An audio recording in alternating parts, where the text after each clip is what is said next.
Hey guys, welcome back to my channel. So today's the day. We went and picked up my wife's new iPhone 12 Pro, and I'm going to be unboxing and sharing with you my initial impressions and thoughts about this new phone from Apple.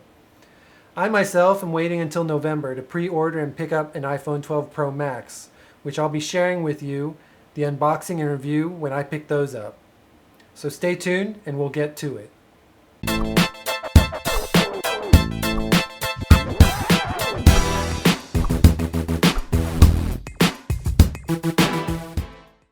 Since we ended up picking up the phone in-store, the unboxing is going to be a mixture of the in-store unboxing and setup and my at-home review now that we've got the phone back here in my studio.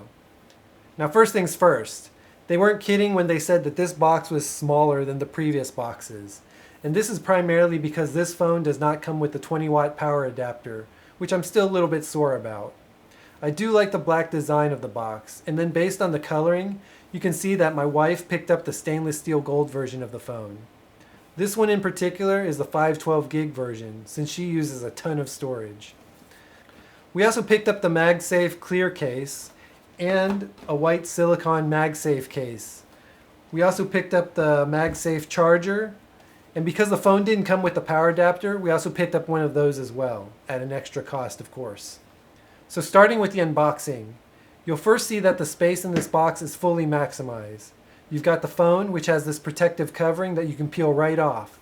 And then you've got the USB-C lightning cable, which by now I would have liked if they had transitioned to full USB-C. But I guess I assume they will skip and just shift to full wireless charging in the next generation of phones.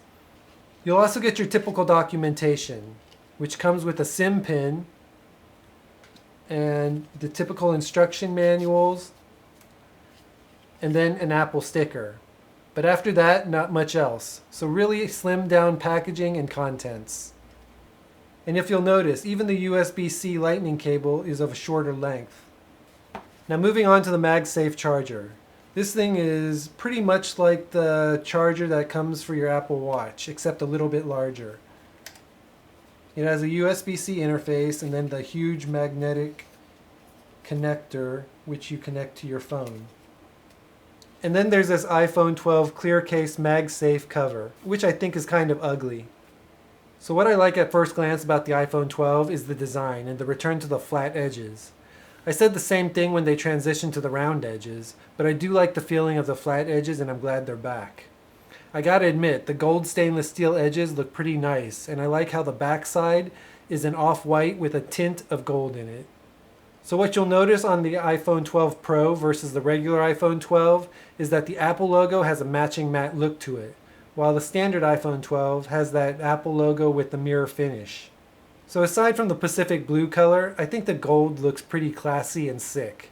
In fact, Apple used a new magnetron coating process in order to get the stainless steel to look this good and reduce the amount of fingerprints that might be left on the phone itself.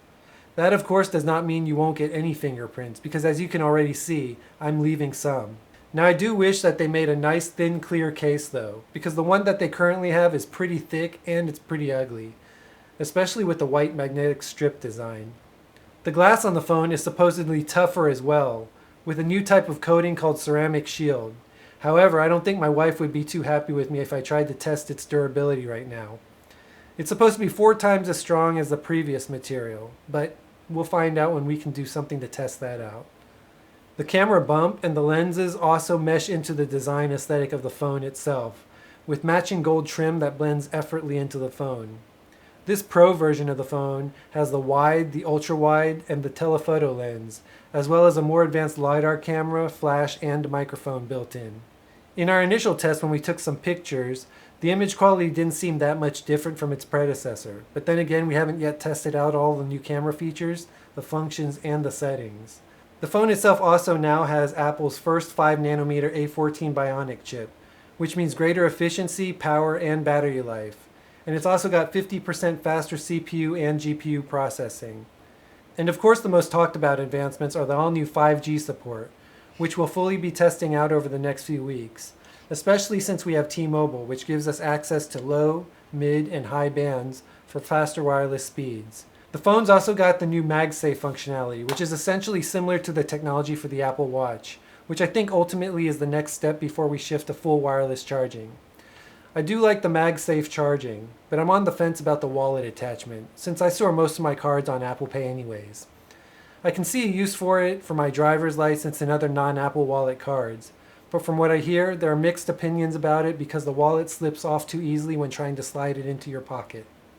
With the new 60 Hz refresh rate, you do see the improvements in the smoothness of the scrolling. However, you probably can't see it on camera, but I definitely do notice how smooth it is just using the phone itself.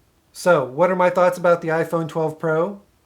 I actually do like the sleek new design and the flat edges, and the colors are pretty breathtaking and beautiful. The MagSafe technology is pretty cool as well, and I'm glad the price stayed fairly reasonable. I don't like that the phone didn't come with a power brick, but at least with the new functions, features, and sleek new design, the sting is just a little bit less.